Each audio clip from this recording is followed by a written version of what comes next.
so much of what you're speaking to kind of flies in the face of a lot of what I think of as misconceptions. I definitely feel that I'm still learning about ethical non-monogamy and polyamory. What are some of the misconceptions you hear? So some other misconceptions is that it's all about the sex. It's like hypersexual. Um, what else? I don't know. Polyamorous people are greedy, or that it's dangerous to children. It's not a healthy environment for children to be around, or gosh. Yeah. So anyway, there's a few. So turning them on their head. So there are so many kinds of polyamory. Polygamy generally comes from patriarchal cultures, where it really is man-centered. He's the center. He's supporting them. They're dependent on him. So that it's just this one way of being. Whereas there's a really strong feminist grounding in the current wave of polyamory. Most people I know who are practicing it, there's a commitment to egalitarianism, desire for autonomy and freedom for everyone.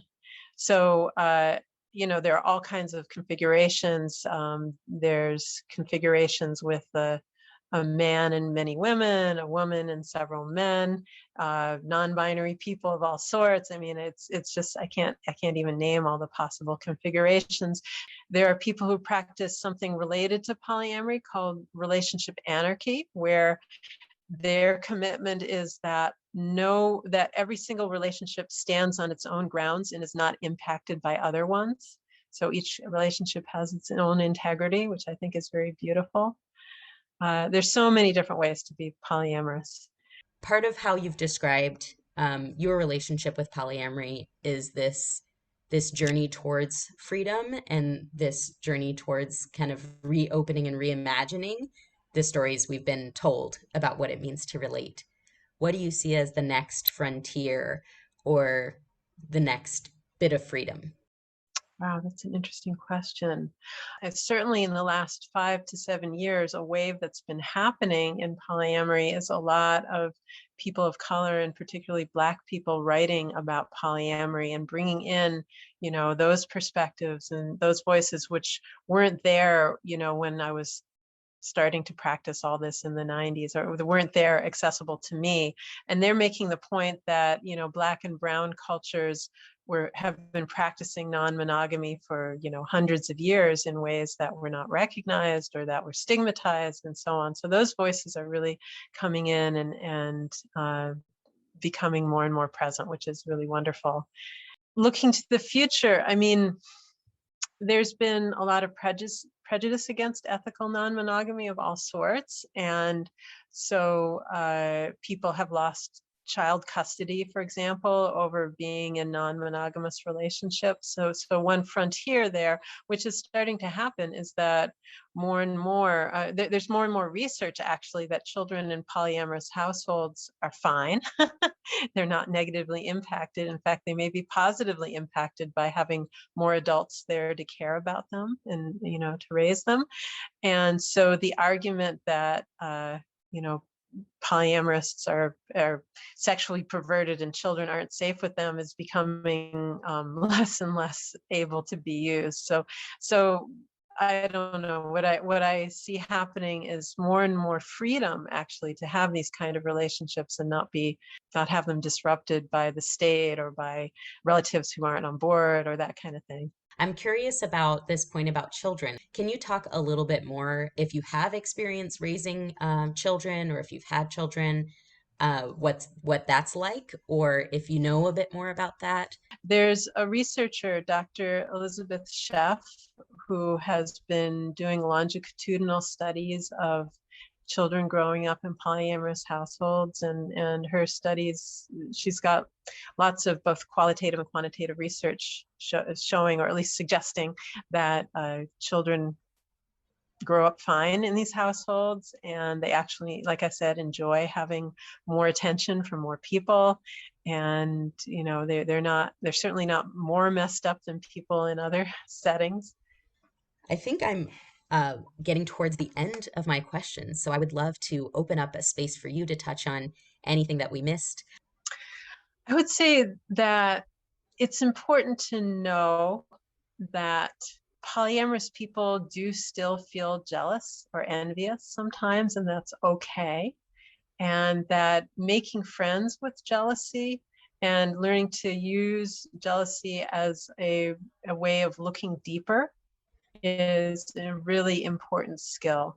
So, there a lot of people have big reactions. For example, if their partner they feel close to is going off and doing something with someone new, and like, what's going on? And so that if you check in and you're like, okay, this whole situation is actually working for me, I'm just having a reaction, then doing self-inquiry and like, okay, what's missing in my life? What is this telling me? What am I needing? And maybe I need to feel more special, or maybe I need some more time with my partner. I'm not getting enough time. Or maybe I need to really come back to my own center and spend some special time with myself. So not demonizing jealousy, not saying, oh, I'm jealous, that means I'm a bad polyamorous person, or it means polyamory doesn't work, or anything like that. No, it's just one of these waves of emotion that can be interpreted in ways that help us understand ourselves better. I'm hearing from both you and Indigo that ethical non-monogamy can actually be even more about a journey to a relationship with self.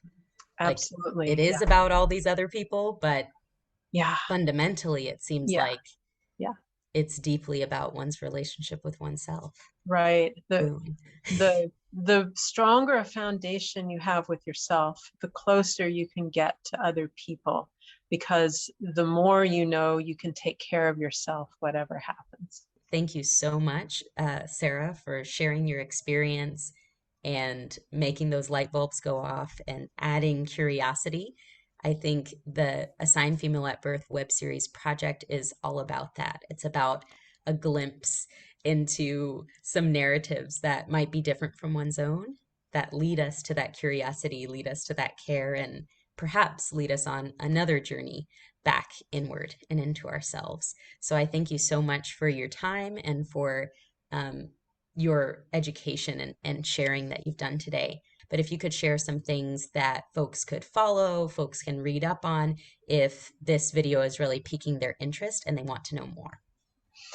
Okay, well, in terms of the workshops that I do and put on, you can go to Center for a New Culture. We're always bringing people together to play and be and hone our relationship skills in real time with each other. I want to recommend an amazing book called Polysecure by Jessica Fern, and that blends attachment theory with how to create securely attached relationships in a polyamorous situation, starting with a secure relationship to yourself. Let's see, there's a lovely book called Love's Not Colorblind by Kevin Patterson, who's a Black man who, brings he's part of that new wave of voices that I was talking about. There's a wonderful polyamory in the news blog that kind of has that Alan M., who does it, has been tracking polyamory news stories since 2006, and he has a huge archive, including topics like the best ones, things to show your parents, and so many other categories. So that would be a great place to look. What is it? polyinthemedia.blogspot.com, I believe. That's wonderful. That's an incredible start. So if folks have found the web series or found this interview, you can just keep digging in more. You can see more episodes. You can follow Sarah. You can follow all of these other sources we're talking about and keep learning, keep reimagining, and keep building this new world we're headed towards. Yay, thank you so much. Thank you.